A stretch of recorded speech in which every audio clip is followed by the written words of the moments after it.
lo que estamos hablando. Esto fue emitido 17:32, alerta. Entonces, a lo que se viene.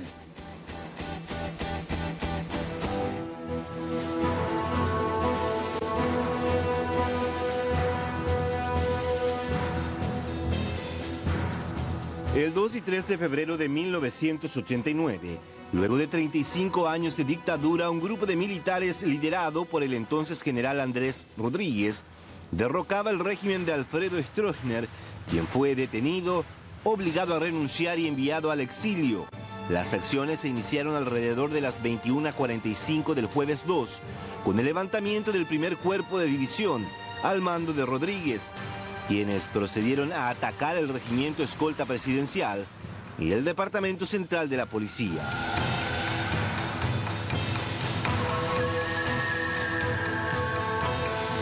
Las batallas entre las fuerzas leales al general Stroessner y los sublevados dirigidos por Rodríguez se libraron en el microcentro de Asunción. Aviones Avantes sobrevolaron la zona de combate del regimiento escolta para cubrir el perímetro. Con alrededor de 10 tanques y agentes con armas de grueso calibre, las fuerzas de la división de caballería continuaban bombardeando el regimiento, que permanecía a oscuras desde la medianoche. El regimiento ofreció resistencia, respondiendo el ataque con toda la artillería que poseía.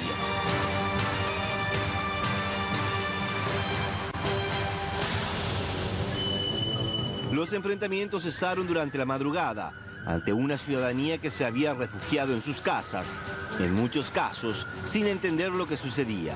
En su discurso difundido a través de Radio Nacional a las 7:30 de la mañana del 3 de febrero, el general Andrés Rodríguez anunció la caída del dictador y su prisión.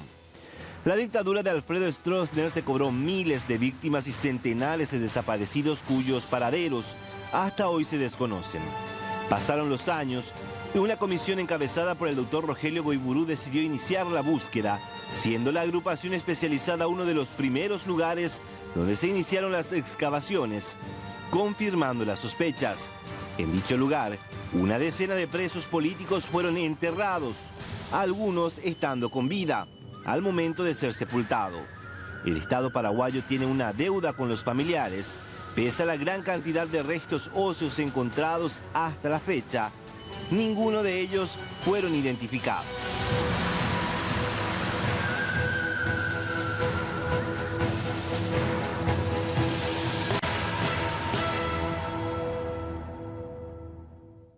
Bueno, ahí están más o menos las líneas, digamos, que vamos a trazar hoy, que vamos a hablar el día de hoy, porque por supuesto vamos a hablar de varios temas que nos siguen llamando la atención 35 años después del golpe. 35 años después del golpe, una dictadura que duró lo mismo que hoy duró, digamos, esta democracia, 34 años y medio. 35, sí, 34 años y medio, y estamos con el señor Andrés Negrete. Él fue del regimiento escolta presidencial. Muchas gracias por venir y estar con nosotros aquí en Puntos de Vista, don Negrete. No, gracias a usted por la invitación.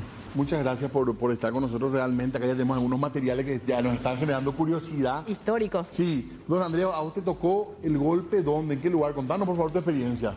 A mí me tocó en la casa del general Stroessner, no en la residencia presidencial, en la residencia de Río de Janeiro, que está enfrente de Burguizaroga. Que en ese momento el general Stroessner ya no dormía más prácticamente. Su hijo estaba ahí, ¿verdad? No, el general Stroessner vivía ahí, solo nomás. Ajá. ¿Y vos estabas en ese lugar haciendo guardia permanentemente? No, por turno, por turno. Sí, pero yo pertenezco a la escolta. De la escolta salimos a las 9 de la noche aproximadamente, directo a la residencia de Río de Janeiro. En el 89, Andrés, vos eras una persona muy joven. 16 años. 16 años. Sí. ¿Y estaba acá para el servicio militar? Para el servicio militar. Vine de San Pedro Comandillo. En ese entonces la edad era esa, ¿verdad? Entre 15 y 16 venían los chicos, ¿verdad? Y la edad, pues, la mayoría de mis camaradas son 16, 17 años. Ni uno, algunos tendrán 18. ¿Y ustedes venían por cuánto tiempo venían a hacer servicio militar? En esa época, 1 año, 8 meses. En realidad, yo vine en enero, primera quincena de enero del 88 ya vine. Ya tenía que estar en la escolta para que vos puedas estar, que si querés quedar en el regimiento de escolta. ¿Y ustedes tenían algún tipo de adiestramiento militar? Sí. La instrucción era Desde las 7 de la mañana hasta las 5 de la tarde. Ese era el sistema no es lo que era la CIMEFOR. No. Este era otro sistema.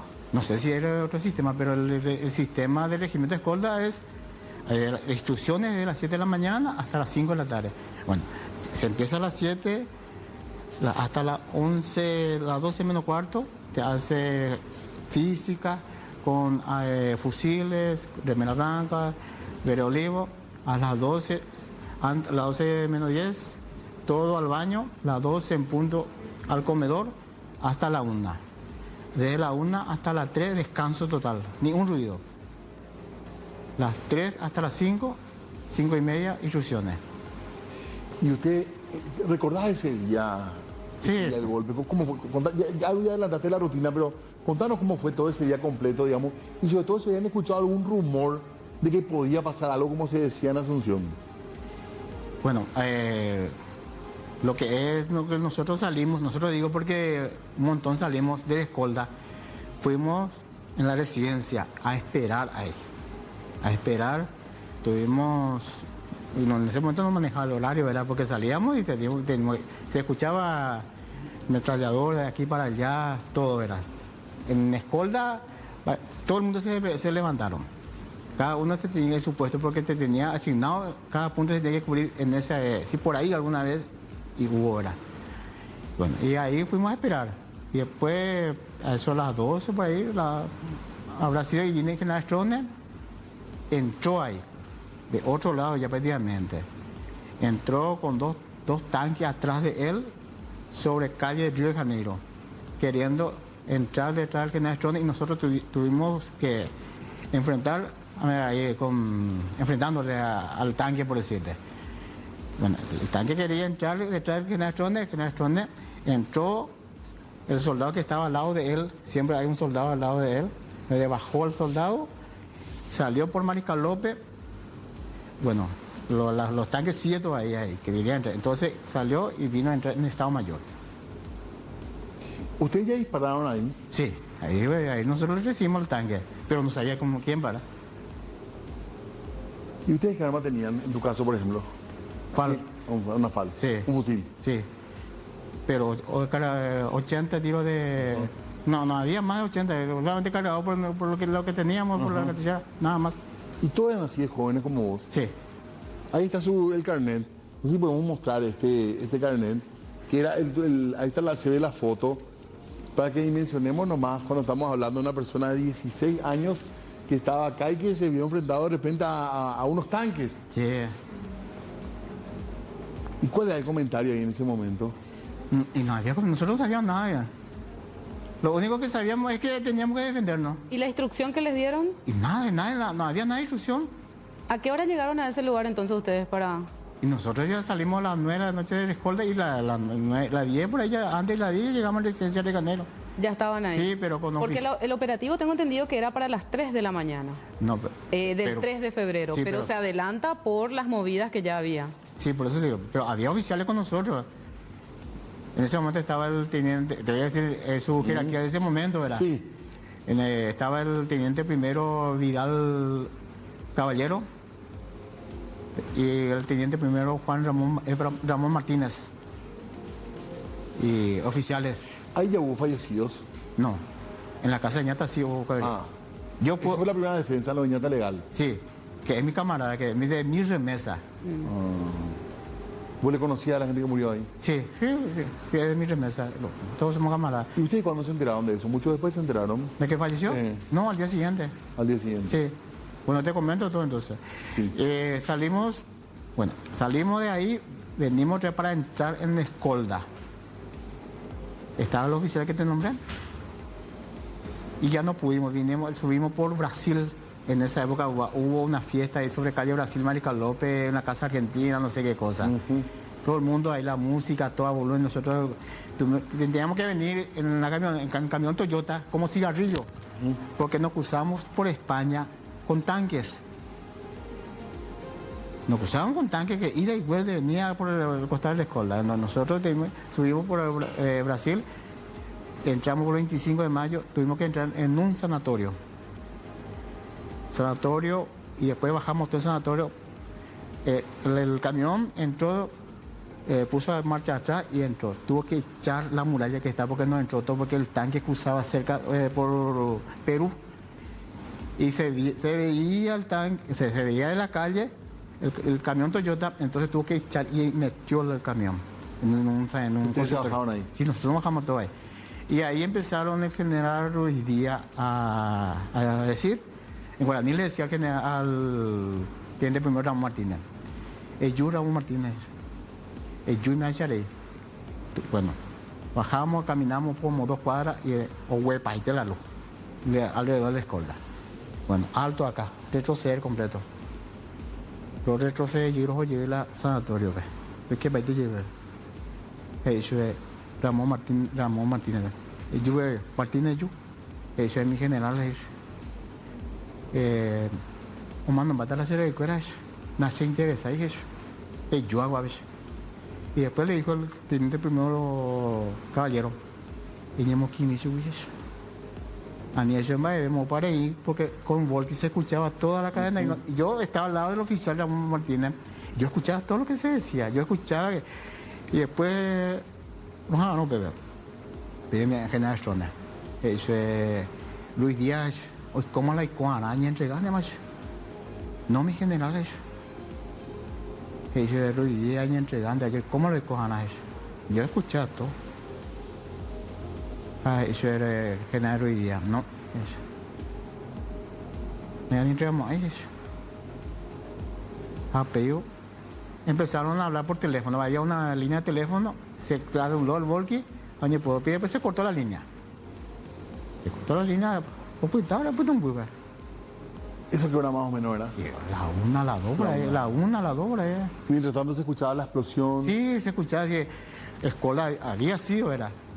Mortero y todo, abrieron en Dula, ametralladora, todo, de aquí. Pero no hay para más hablar al contrario. Solamente oficiales, bueno, a mí que me equivocaste a PC ahí, para salir ahí afuera, ¿verdad?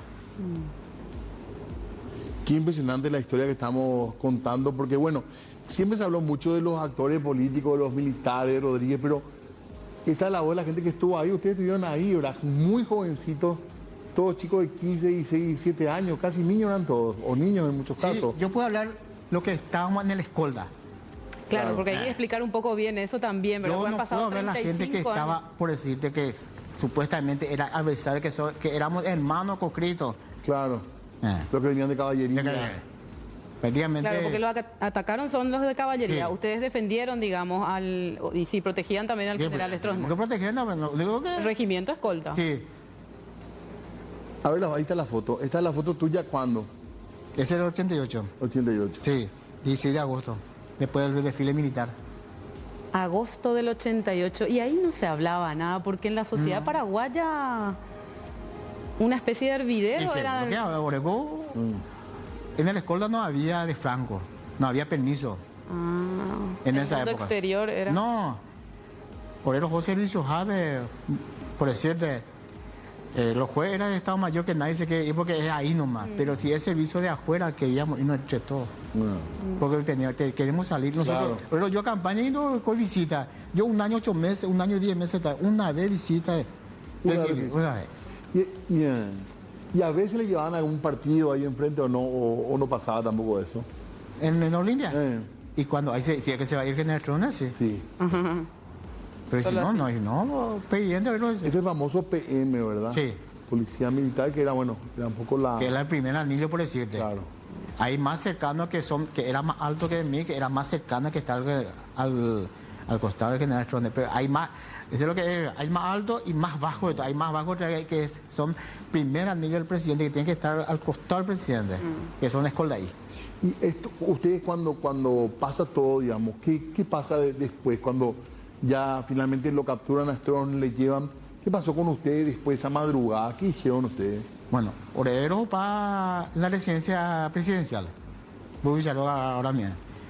Llegamos ahí, nos reunimos todos, pero yo era ese camarada Manuel, doña Taroga, tenía todo sangre, todo. Salió un oficial por anduvo. Pero más bien que no sea, no es ese. Negrete ni encarnación, no hay. Esa, mi camarada, más encarnación, UPI 4 5, bueno. Pero te verás, mi camarada, a 7 le puse en un ataúd. Todo sangrado, todo. Y acá un dedo, pero atrás prácticamente así de grande. La explosión. Orificio de entrada Sí, pequeño, pero el de salida era grande. 762. Qué bajo. Y le llevaron en una Toyota, los camaradas, lo que era son de su zona conocido, le llevaron así. Después, vamos a ver. Muchos cuerpos vos llegaste a ver. No. Pero así siempre deja de ser. Algunas y te dio mandar con la agua. No. Por eso es que vimos con la escuela. La hoy miramos y siendo en las 6 la hoy, pues. Así con la escuela.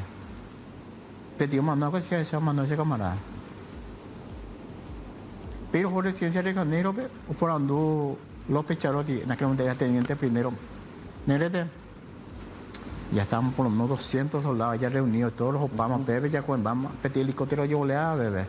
Y ahora unos cuantos oficiales, López Charotti, Negrete, batirse fusil, déjame que pase cuadra, ¿ves? A su hora. Le llevé a unos cuantos camaradas, como 200 fusiles por ahí metimos en la cuadra. Y después preguntó, más o recogían muy para poder por las zonas centrales, unos cuantos, como 15, 20 por ahí. Upi, bueno, está peor. O sea, otro camarada. Va a ser que cuenta de Jota, ahora mismo vamos ahí. No está peor, papo, yo me. Cuando pues tan en el tiempo, yo tuve que juntar todos los fusiles que estaban afuera, eso, pistola ametralladora, automática, todo. Entonces tenía todo ahí. Ahora, opa, salamipa. En el puesto 7 por el 7 era puesto hacia acá, allá. Pero de Salambí, por el Maricala, pero no sé todo el mundo. ¿Tají? Acá tenemos Nadie pregunta nada, nadie te llamó nada. O cada uno ya agarró el pecho los ojos. Algunos se fue a la campaña, otros no. Mi caso, por ejemplo, tuvo que después prácticamente 15 días o cual se llama nomás. Pues no había teléfono. Claro. No había comunicación. De San Pedro mismo. San Pedro mismo. Si yo, en San Pedro mismo hay Antelco, ¿verdad? Claro. Copaco, ¿verdad? Si yo quiero hablar con mi mamá, tengo que llamar y a la mañana para que vaya a la tarde. Y tengo que ya esperar otra vez toda la tarde para que vaya. Claro, vos tenías que llamar a Antelco. Sí. Era otro sistema. Muchísimas gracias por lo que nos estás contando, el testimonio, hay más fotografía también. Pero está Víctor Colmán también, Jenny, para hablar con nosotros. El presidente de la Asociación de Excombatientes de 1989. Don Víctor, ¿qué tal? Muy buenas tardes, gracias por estar con nosotros. Muy buenas tardes para todos, para la audiencia. Buenas tardes, Diego, buenas tardes, la distinguida dama también. Y un saludo para el camarada Ángel Negrete. Gracias, Víctor. Estamos acá con Ángel, con Jamie, para charlar un poquitito y contarnos un poco tu experiencia, Víctor. ¿Qué es lo que más recordás de aquel 2 y 3 de febrero? Y prácticamente es calcado lo que está diciendo también el camarada ahí en set, Ángel Negrete. Solo que del lado opuesto, ¿verdad? Ellos tenían su cotidianeidad también aquella tarde. Nosotros sí que un poco diferente porque nos preparamos previamente, porque esto se gestó justamente en la caballería. Y fue un día bastante difícil, tarde, noche bastante difícil. Me acuerdo que cuando nos dirigíamos hacia la escolta presidencial desde Cerrito Chaco, pasamos el puente Remanso y había ya muchos policías. Teníamos un miedo, por supuesto que sí. Veíamos ya patrulleras apostados en la esquina, pero imposible, ¿verdad?, poder detener la columna de tanqueta que venía a gran velocidad precisamente para sitiar la escolta presidencial. ¿Cuándo ustedes recibieron información que algo iba a pasar y estaban recibiendo instrucción como más fuerte, Víctor? ¿Así fue el tema? Sí, así fue.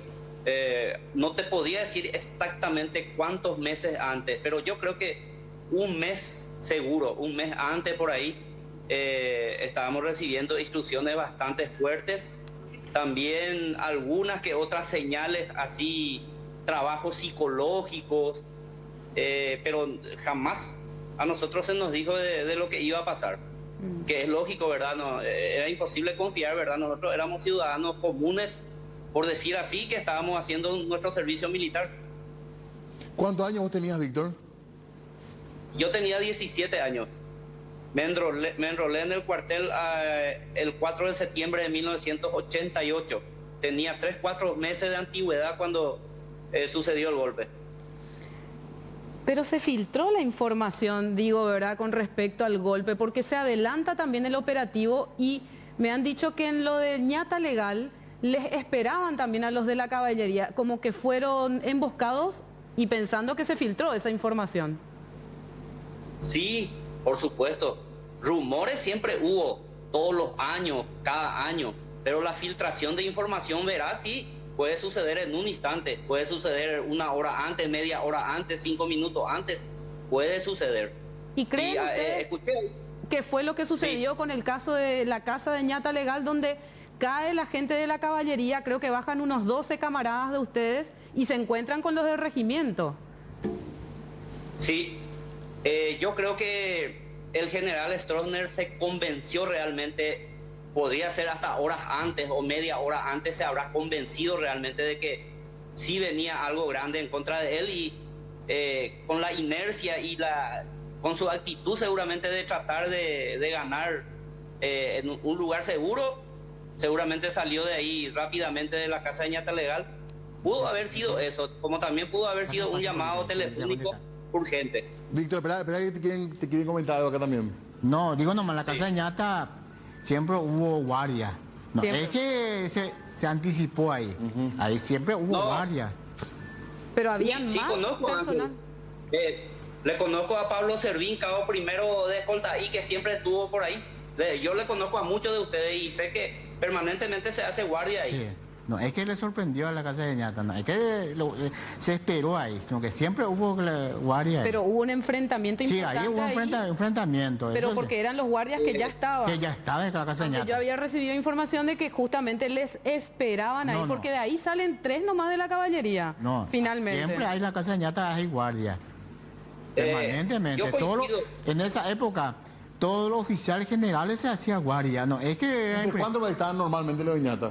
Y por lo menos 12 por turno, casi horas. 12 por turno. 12 soldados más oficial y más oficial. ¿Qué dice, señor? Ahí no, coincido plenamente con Negrete. Sí, para eso se van, para hacer guardia. Y no se van a dejar sorprender tampoco por ninguna... por ningún agentes extraños que estén entrando ahí. Sí, para eso están ahí justamente. Y seguramente... Sí. ¿Y tu recorrido cuál fue, Víctor, esa noche? ¿Vos llegaste a disparar, llegaste a entrar en combate? Llegué a disparar una partida de veces contra policías de la comisaría sexta, ahí a una cuadra de la embajada americana hacia el surtidor que está más hacia el centro. Ahí hay una doble avenida donde hay muchos árboles. Esa fue tu entrada en combate, digamos. Sí, ahí entramos en combate cuando yo me dirigía en una tanqueta con un camarada para llevar elementos de taller para un tanque averiado casi frente al Club Olimpia. Y ahí habían varios policías que tenían ese embaracayaí que se decía antes, esa metralleta. Y estaban parapetados detrás de los árboles y nos metían bala bastante, hasta nos detuvieron por un instante, pero después yo ahí sí disparé varias veces la ametralladora y cruzamos de ellos. Tuvieron que resguardarse y cruzamos y nos dirigimos al Club Olimpia en la esquina de Pitiancuta, específicamente donde el capitán Alfredo Florenciañez tenía su tanque averiado y llevamos algunos materiales para destrabar su rueda. Qué impresionante lo que estás contando, porque cuesta imaginar, ¿verdad? Sí. Asunción, así con ese escenario de golpe, ese escenario de guerra. Y Víctor, antes de continuar con la parte de anécdota y lo que pasó ese día, ¿qué números ustedes manejan en cuanto a cantidad de gente que participó, de soldados que participaron del golpe? No sé si es de ambos lados en general, y también finalmente la historia del número de fallecidos. ¿Cuál es la versión real de ese tema? Para mí, la percepción que tengo comparando las unidades que participaron en toda esta cuestión, yo creo que serían 2.500 aproximadamente de soldados que habrán participado en esto. Eso la Fuerza Armada puede tener, porque puede señalar las unidades y se tienen los datos precisos, ¿verdad?, en los archivos de cuántos soldados estuvieron prestando servicio militar en ese momento, en esos cuarteles que participaron. ¿Y el tema de los fallecidos? Tema difícil. Siempre se escuchan muchos rumores. Ángel seguramente habrá escuchado mucho entre sus camaradas. Yo también he visto muchos, una buena partida, ¿verdad?, de camaradas fallecidos en el escolta, pero es muy difícil precisar y también no aparecen gente que esté reclamando. Solamente hay una familia que siempre reclama que no sabe dónde se le enterró a su hijo, que es el camarada, que en este momento se me fue su nombre, pero puede ser que Ángel sepa. ¿Y 23 puede ser el número de fallecidos en total o tampoco se puede saber con precisión? En realidad, 41 muertos son los que figuran oficialmente, de los cuales uno es ese francés extranjero, sí, y es civil, ¿verdad? Y yo también tengo un dato de que una mujer detrás de la escolta presidencial hacia Cambala también le agarró un mortero. Esos son los números. ¿Quería decir algo? No, para decir nomás, como el conscrito que estaba haciendo ese servicio en el escolta, nosotros somos más de 1.500 soldados, marines. Más de 1.500 soldados. Por eso el camarada está diciendo. Pero, a ver, por decir, hablando de, para meternos más, indemnización muestra que hay 1.400 soldados en la escolta, porque mucho menos. No coincide totalmente en nada. Mucho más hay.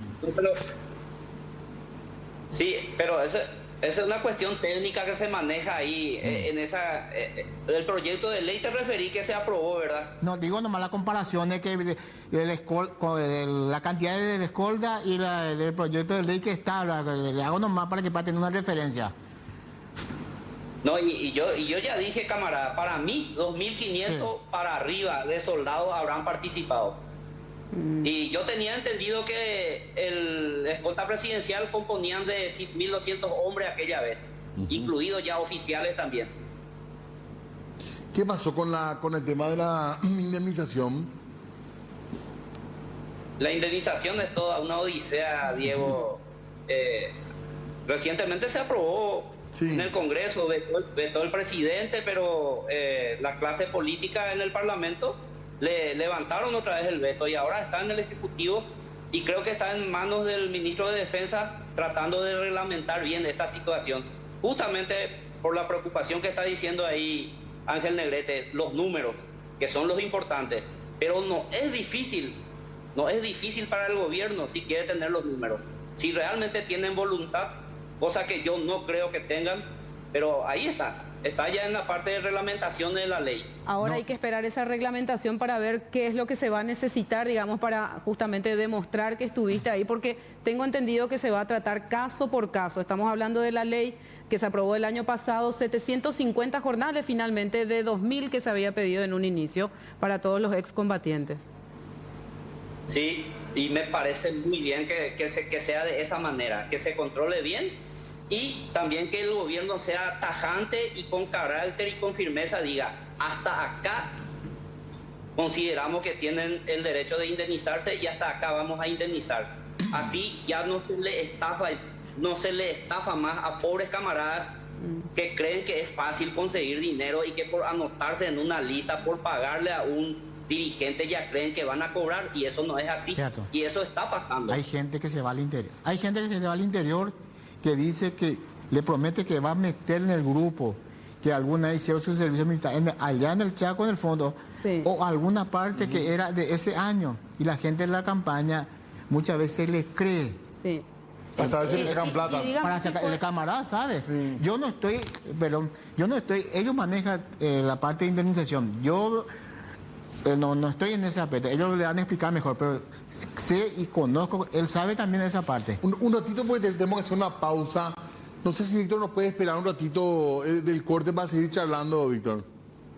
Con mucho gusto, Diego. Un segundito entonces, ¿verdad? Para que podamos seguir charlando, es muy interesante esto. Muy bien, ya volvemos.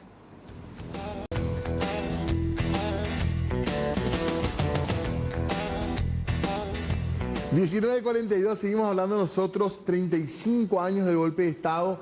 Va a haber muchísimo tiempo, ¿verdad? Para hablar, para evaluar, para poner a consideración lo que ha sido esta democracia también. Pero hoy nos concentramos un poco en aquella noche de 2 y 3 de febrero, el golpe de la Candelaria, como dicen algunos. La noche de la Candelaria. La noche de la sí. Candelaria. Asunción con bombas, los chavantes que sobrevolaron, en fin, una serie de historias, pero estamos sobre todo escuchando la voz de los protagonistas, los que estaban como soldados aquella noche y que tienen una historia súper interesante que contar. Y siempre la historia esta de dormimos con dictadura y amanecimos con democracia, ¿verdad? Sí. Acá, por ejemplo, nos dicen, hola C9N, yo estaba en Cerrito en el 87 y ya nos preparábamos para ese golpe. Esto de que se hablaba mucho es una cosa y que llegue a los estadios, digamos, o a los grupos y a los cuarteles es otra historia, como decía acá el señor Negrete. Había muchos rumores. Está con nosotros Ángel acá en piso, Ángel Negrete, también está Víctor Colmán con nosotros a través del contacto por Zoom, así que para seguir un poco esta charla, ocasionalmente estuvieron enfrentados, podríamos decir, ¿verdad? Porque a vos te tocaba estar en el regimiento escolta.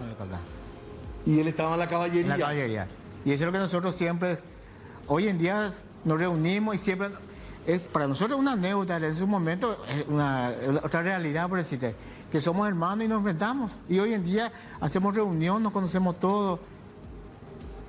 En el encuentro se hace, en cualquier parte y nos conocemos todos, por decirte, ¿por qué?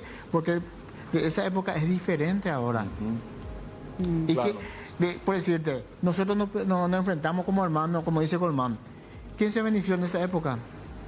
Hasta hoy día se beneficia de la gente que nada tenía que ver en el golpe. Todos sacaron su tajada. ¿Y nosotros qué? ¿Y nosotros qué? Nada. Hay gente que... Yo tengo camaradas que están en Ñembuí que se quedó mal después del golpe. Sí, ese es un trabajo también. Víctor nos puede contar porque él hizo un seguimiento de muchos camaradas. Víctor, hubo gente que pasó mal después de ese momento. Claro, hoy contamos nosotros así, pero fue para mucha gente un bautismo de fuego, fue para mucha gente ver camaradas, como estaba contando Ángel, fallecidos, heridos, muertos. O sea, hoy se cuenta de manera anecdótica y parece liviano, pero en su momento fue algo muy duro que a mucha gente le costó esto.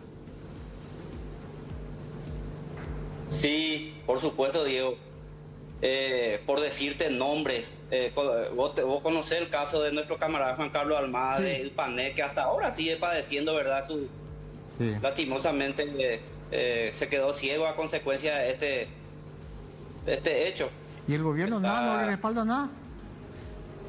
Está también, por misiones, hay muchos también camaradas de la escolta que tienen todo platino el cuerpo, heridas de bala que se les tuvo que sustituir por platino. Es difícil, es muy triste. Y así como dice Ángel Negrete ahí, es así mismo. Los políticos se beneficiaron. Hubo políticos que estaban al otro lado del río, que pasó Puente Remanso esta mañana y que se hizo compañero de Andrés Rodríguez. Hoy día no tiene ni la más mínima idea de cuánto dinero está amasando a costa de la política mal procesada, no sé cómo decirlo, pero de malísima calidad que tenemos acá en Paraguay. Por eso que ahora yo ya le estoy dando la razón a muchos estronistas que con burla siempre dicen que antes vivíamos mejor. Y está saliendo que eso es así. El ciudadano paraguayo no tiene la más mínima garantía de seguridad, de justicia social. Estamos lejos de eso, mi querido Diego. O el famoso chiste ese de la foto después para la democracia y Stroessner que supuestamente dice acá solo falto yo. Absolutamente, así es. Yo debo decir también de lo que yo entiendo, que en la época de Stroessner había muchos se generaba mucho dinero por varios motivos, el algodón, la hidroeléctrica. Esos son factores determinantes en ese momento. No es que Stroessner generó riqueza tampoco, con ese cuento también no me vengan, pero pudo aprovechar, ¿verdad? Pero se pudo haber aprovechado de una mejor manera, pudo haber llegado hasta el piso donde está el ciudadano común, los beneficios, principalmente en la educación. Se tuvo que haber educado en nuestro país. Ahora, además más de 500 desaparecidos, ¿verdad? O sea, hay una historia de sangre y de muerte que no se puede obviar. Víctor, estamos compartiendo las imágenes también de lo que fue. Eso queríamos un poco, si tenés a mano vos, acá también Ángel nos ayuda, el relato un poco, Andrés, perdón, de lo que estamos viendo. Recién. Sí. Recién mostró el tanque, ahí está el tanque frente a la aviación. Residencial. Sí, tripulado por un camarada mío de nombre Gervasio Candia.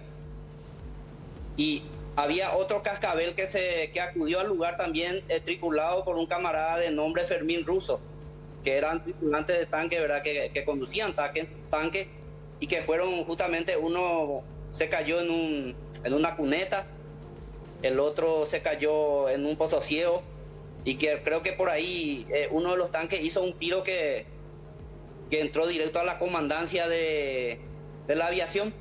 Eso es lo que yo tengo de recopilación de los camaradas que estaban en la aviación. En esa parte de enfrente de la escolta donde está la rotonda, en ese momento estaba el caballito ahí. Ahí salió con antiaéreo que es manejado por soldados, proscrito, que es mi camarada, por decir, de mi remesa, que salió y que ahí le hirieron con tanque. Gracias a Dios él sobrevivió. Mira, ahí en la camarada tuyo. Camarada mío. Blas Torres se llama. ¿Cómo terminó el asunto? Digamos, una vez que Stroessner es llevado, lo lleva Lino Oviedo, esa es la historia. ¿Y ustedes hasta cuándo se quedan, digamos, con las armas? ¿Hasta cuándo se quedan en sus puestos? En tu caso, por ejemplo, Víctor, ¿cuándo termina para vos esta historia? Yo se tomó la escolta presidencial vía terrestre, creo que fue a las 4 de la mañana más o menos. Hay un boquete hacia el portón del comando en jefe, donde estaban los tanques, ¿verdad? Ahí apilados los tanques bajo un galponcito. Ahí se abrió un boquete, yo entré por ahí, yo tengo la foto de ese boquete. Yo entré por ahí, recogimos armas, se saqueó, vamos a utilizar toda la palabra como se debe. Se saqueó el escolta, se tomó prisionero a los camaradas, se les subió a todos para llevarlos al estadio 4 de mayo, se limpió el lugar, pero vinieron otras personas a limpiar el lugar, no nosotros. Se limpió. A media mañana más o menos, yo me acuerdo que subimos en un tanque Urutú aproximadamente 60 fusiles, creo que eran M16, y nos dirigimos con mi camarada rumbo a la caballería. Entramos por el portón del RC3, hacia el RC3. Me fijé en la comandancia del primer cuerpo de ejército, había una enorme multitud. Según decían, Stroessner estaba ahí, pero no era así. Stroessner estaba en la casa del general Rodríguez. Y sentimos un cansancio con mi camarada, nos acostamos sobre los fusiles y nos quedamos dormidos ahí hasta las 5 de la tarde. Despertamos. De ahí tomamos rumbo hacia Cerrito, otra vez hacia nuestro cuartel. Ya ahora Yejehuíntemaro decidí, porque ya no había ningún comandante que te esté dando orden en ese momento ahí. Qué notable. Víctor, un gran abrazo. Gracias por tu tiempo, por haber compartido con nosotros, y estamos siempre en contacto. El gusto es mío, Diego. Muchísimas gracias por todo. Saludo a mi camarada una vez más y muchas gracias a ustedes por el interés que demuestran por esta cuestión.